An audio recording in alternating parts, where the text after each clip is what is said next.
Kano berdiri di depan dan berteriak, "Torok, kali ini kami tidak datang untuk memohon, kami datang untuk bertahan." Neanderthal berteriak marah dan menyerang. Namun, tombak batu baru lebih cepat dan lebih mematikan. Untuk pertama kalinya, kekuatan kasar Neanderthal tidak cukup untuk mengalahkan strategi dan inovasi Homo sapiens.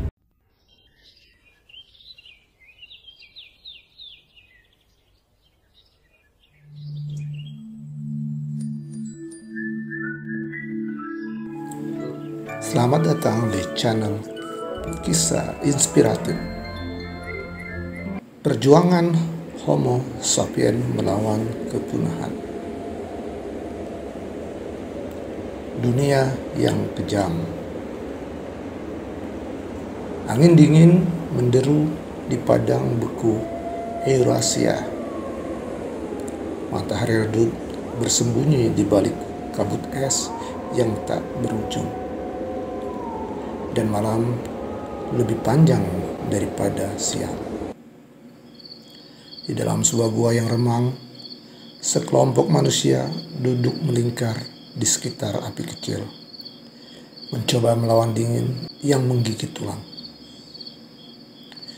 Mereka adalah Homo sapiens, makhluk yang bertahan di dunia yang keras, di tengah bahaya kelaparan, predator, dan musuh yang tak terlihat di balik kabut. Seorang pria tua, Goru, mengulurkan tangannya yang kasar ke arah api. Di sampingnya, seorang pemuda bernama Kano mengukir ujung tombak dari tulang rusa. Wajah mereka penuh dengan bayangan ketakutan dan kelelahan. "Kita tidak bisa terus seperti ini," kata Kano dengan suara farau. "Makanan semakin sulit didapat dan Neanderthal masih menguasai lembah di selatan. Mereka tidak akan berbagi." Guru mengangguk peran. "Aku sudah hidup cukup lama untuk melihat banyak yang mati kelaparan. Kita bukan yang terkuat, Kano. Kita bukan yang tercepat, tetapi kita punya sesuatu yang lebih berharga." "Apa itu?" Orang tua itu menepuk pelipisnya. "Pikiran kita. Kita bisa menemukan cara untuk bertahan, tetapi kita harus bekerja sama."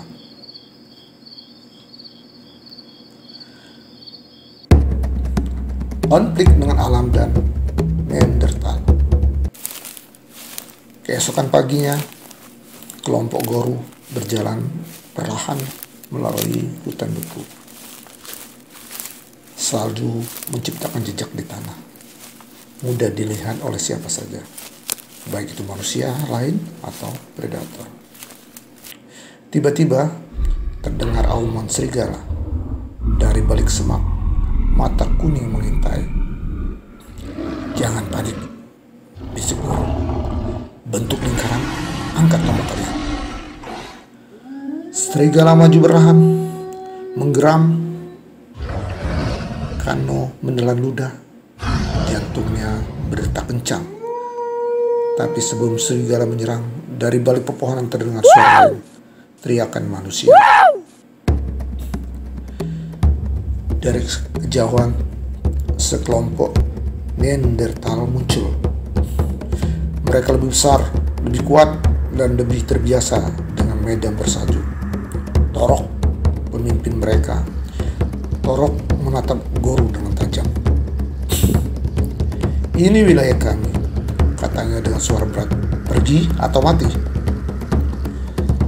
Goru melangkah maju dengan hati-hati. "Kita tidak perlu bertarung. Kita bisa berbagi. Kita bisa berburu bersama." Torok tertawa kasar. "Kau lemah, Goru. Kau tidak punya cukup kekuatan untuk mengambil apapun dari kami." Kano mengepalkan tangan. Ia ingin melawan, tapi ia tahu bahwa mereka kalah jumlah. Goru menarik napas dalam. "Kita akan pergi," katanya akhirnya. "Tapi ini bukan akhir. Kita akan menemukan cara untuk bertahan. Senjata dan api. Di malam yang gelap, kelompok Homo sapien berkumpul di sekitar api unggun di dalam gua mereka. Kano duduk di samping Lena, seorang perempuan muda dengan pikiran tajam. Kita tidak bisa terus menghindari mereka selamanya, gumam Kano. Mereka lebih kuat, lebih cepat. Lena menatap api. Mungkin bukan kekuatan yang kita butuhkan. Mungkin yang kita perlukan adalah sesuatu yang belum mereka miliki. Ia mengambil batu dan mulai memukulnya dengan batu lain. Percikan api muncul. "Apa yang kau lakukan?" tanya Kano. "Membuat sesuatu yang bisa memotong lebih tajam daripada tulang dan kayu. Sesuatu yang bisa menembus kulit mamut atau bahkan kulit Neanderthal jika perlu." Mereka bekerja semalaman dan ketika fajar tiba, mereka telah menciptakan tombak batu pertama. Perang di lembah. Beberapa bulan kemudian, kelompok Homo sapien yang dipimpin Kano kembali ke lembah. Tapi kali ini mereka tidak datang dengan tangan kosong. Mereka memiliki senjata batu yang lebih tajam dan strategi yang lebih baik. Saat mereka mendekati kamp Neanderthal, Kano berdiri di depan dan berteriak, "Torok! Kali ini kami tidak datang untuk memohon, kami datang untuk bertahan." Neanderthal berteriak marah dan menyerang. Namun tombak batu baru lebih cepat dan lebih mematikan. Untuk pertama kalinya, kekuatan kasar Neanderthal tidak cukup untuk mengalahkan strategi dan inovasi Homo sapien.